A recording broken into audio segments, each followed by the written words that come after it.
Iyi filime ni filime y'igihinde, filime yabiciye bigacika hirya no hino ku isi, mu Burayi, mu Buhinde, mu bihugu by'Abarabu ndetse n'aha muri Afurika.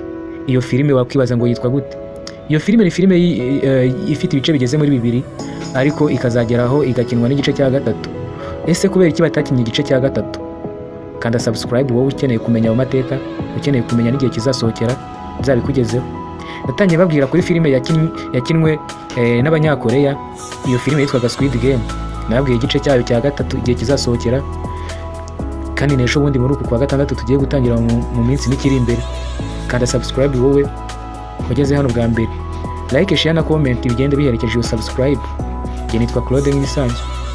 Iyo filime nakubwiraga yitwa Pushpa, ivuga ku bintu by'ibiti byera mu Buhinde ndetse bibujijwe kuba wabikoraho uko ushaka. Ibyo biti mu Buhinde bikaba bifatwa nka zahabu cyangwa se diyama, dore ko mu bihugu byo hano muri Afurika bikize kuri ubwo butunzi bamwe bakunze kwita kamere. Iyo filime ikaba yitwa Pushpa, yakinwe n'umukinnyi w'icyamamare witwa Allu Arjun. Ubundi mwamenye amafilime menshi agiye atandukanye. Yitwa Pushpa ariyo ndi kukubwira, ifite ibice 2. Iyindi yitwa Desamudru, Devadu, Varudu, Arya 1 na 2 n'izindi zigiye zitandukanye nka Badrinath. Izo zose ni filime zimeze neza, utibagiye yitwa Idirama Irado. Izo ni filime zose Allu Arjun yakinnye. Agarutse muri iki gihinde cyitwa Pushpa, dore ko abantu benshi dukunda ibihinde. Kera twajyaga kureba filime muri za sinema by'abantu bita muri cine, twataba batweretse filime batafishije tukababara. Izo filime ugiye ku gasobanuro.com wazibona. Gusa ntabwo ari ibyo bitugenza, byo kukubwira ku mateka y'ino. Iyi ni filime yakinwe mu gice cya mbere, aho hari harimo abakinnyi bagiye batandukanye. Hari harimo umupolisi. Ubwo Pushpa nawe ari Allu Arjun yakinnye yitwa Pushpa. Yakoraga mu ruganda, ariko ari umusore wavutse mu muryango bamuserezaga ngo ni ikinyendaro, dore ko se yaje kumubyara agatanyina. Gusa ntabwo yamutaye ngo burundu, ahubwo yamufashaga ku ruhande kuko atashaka ko umuryango umenya ko se yabyaye hanze. Uwo mugabo yaje kwitaba Imana. Ahageze ngo naje gushyingura kuri se, bakuru be baramwangira bavuga ko uwo nguwo atari umwana wa se, ahubwo ari ikinyendaro, ko babuze aho bamushyira, bakaba bamuzanye ngo aho ngaho kugira ngo bazamurere. Ibyo byaje kwanga, birangira abayeho nk'utagira se. Ni byamuciye intege umusore Pushpa. Yarakomeje arakora, kandi arakora cyane. Muri urwo ruganda yakoragamo nibwo yari yicaye ageretse akaguru ku kandi. Boss aje, uwitwa manager cyangwa se wandi ukuriye abakozi, amubwira ati manura ku kaguru. Ngo dore boss nyiri ruganda yaje. Umusore yaramubwiye ati ese njye ko ndi umukozi, ikindi wo mbaza ni iki? Ngenda umukozi kandi mukorera neza, nawe akampemba amafaranga ye. Ibyo kumubaha ntabwo bindeba, icya mbere nuko muha imbaraga zanjye. Ubwo byaje kurangira manager amwirukanye. Umusore agize nka gutya itaguruka aragenda. Bati sinshaka ibyo byubahiro kubaha abantu mu gihe batemeye ko mbakorera, ibindi byo ntabwo bindeba. Umusore yaragiye.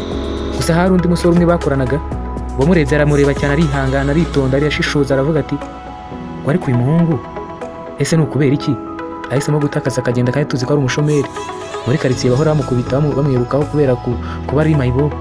Umuhungu aravuga ati uko biri kose umuhungu kuva agiye yifitiye icyizere. Yaragiye agiye, wa muhungu nawe aravuze ati nanjye reka mukurikire ndebe, ashobora kuzakira nkurikije uko ameze, nanjye nzamubera umupagasi. Ubwo niko byaje kugenda. Aragenda akajya ajya gutemera abantu ibiti. Ibyo biti nakubwiraga bifatwa nk'imari mu Buhinde, naho se bikaba bifatwa na zahabu. Bamwe mu Buhinde babikora gutema ibyo biti, biba ari forode, ntabwo biba byemewe n'amategeko. Ariko umuhungu yaragiye akajya bikoramo, akajya bitema mu buryo bwa forode. Abakire babatumye bakagurisha, akabona agatubutse.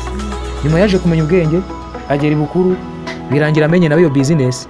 Iyo business ubwo yayimenye yamubeshejeho, aratunganirwa. Wakwibaza ni gute yageze kuri iyo business ngo anatunge, kandi yari umusore wari mayibobo mu gace.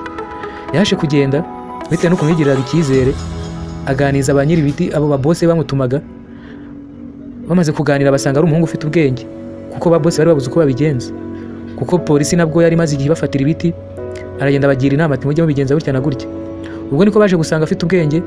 Noneho umunsi umwe aza kugira amahirwe.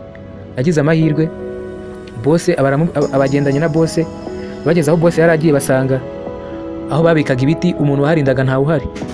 Ikibazo cyari gihari icyo gihe, hari icyo twakwita patrouille y'abapolisi bari gushaka ibyo biti bya forode. Umuhungu rero baramubwiye ati se musore, umurinzi dusanganywe hano adahari ntabwo baturindirira ibiti. Umuhungu aritonda arabwira ati ngenda akora icyo kiraka. Ubwo bamukubiye kabiri umushahara arabirinda. Mu kubirinda polisi ihageze umuhungu abimenya arabihisha. Mu kubihisha ba bose bishimira akazi kakozwe bahita bamugira umukozi perimana cyangwa se umukozi uhoraho. Umuhungu yaje gukora arakora cyane, akorana nabo bakire birakunda, nyuma akajya azamuka mu ntera. Nibwo yaje kumenyana n'abakire bagura ibyo biti b'imahanga, arangije aca inyuma ba bose yigira mu mahanga, atangira kubwira baba bose baguraga ibiti abo mu mahanga bati se mukeneye ibi biti ngo nanjye nabibagezaho. Ibiti bumvikanye ku biciro. Umuhungu baraje ageze mu Buhinde ababwiye ba bose ati nimutazajya munyongeza nanjye nzahita nishingira business. Ubwo umuhungu birangira gutyo, ba bose bavuze ati nta kibazo. Gusa byaje kugenda gutyo buhoro buhoro. Hari umupolisi wamuhigaga cyane akimara kubona ko umuhungu Pushpa ageze kure ibiti abicikana kandi ntibamufate, biba ngombwa ko umupolisi yigira inama yo kurya ruswa ngo namenyane n'uwo Pushpa. Barakoranye biratinda. Gusa Pushpa umunsi umwe yicaye agiye gukora ubukwe, nibwo umupolisi yamubwiye ati uyu munsi ndagushaka. Nibwo yamubwiye ngo aramushaka. Baragenda bajya gusangira amayoga barasinda.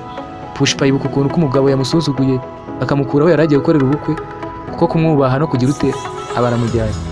Baba baricaye bamaze gusinda. Pushpa nibwo yagize ati buriya rero njyewe ndanywa kandi ngasinda nkamera neza nkumva nishimye. Umupolisi ati se buriya wanakuramo iyo myenda wambaye? Pushpa nawe nagutinda yakuyemo imyenda amwereka ko amwubashye. Mu kumwubaha nka mukanya Pushpa nawe ayimukujemo aramubwira ati njye nayikuramo kandi nkajya mu bantu banjye. Bahita babona ko ari Pushpa wabo. Ese wowe uyikuyemo byagenda bite? Umupolisi atangira kugira ubwoba. Muri ako kanya bayimukuramo. Mu kuyimukuramo Pushpa aramusomera aramubwira ati nkawe nugera hariya ku marembo kuri polisi nayo mbwa inshuti yawe irakumukira kuko irabona wahindutse, ikubona uri imbwa, abone ndetse utandukanye nawe nayo ari wowe mbwa kuyirusha. Pushpa byarangiye amukuyemo imyenda. Umuhungu aragenda yisubirira mu bukwe atambaye, yambara imyenda y'ubukwe mu birori. Umupolisi nawe aragenda ageze kuri polisi koko yambwa ibiramuyobe bahubwira mu mukiro. Umupolisi arikanga cyane muri ako kanya yirasa. Mu kuyirasa ntibyatinze byakomeje akomeza kurakarira Pushpa cyane n'umujinya w'umuranduranzuzi, ariko birangira nta cyamutwaye. Nka mukanya ngo byaje kugenda Pushpa akomeza gukora business ye buhoro buhoro, n'ubukwe bwe bugenda neza, byose birakunda. Pushpa rero bimaze kumugendekera neza, bimaze gukunda, aho bakoranaga nawe nabo bashaka kumugambanira, baza ngo byaje kugenda gute. Niba ushaka gukomeza part 2 irahari, kandi subscribe tujye tubona mu biganiro bigiye bitandukanye. Genda Claude nk'isanzwe, Initiato Entertainment.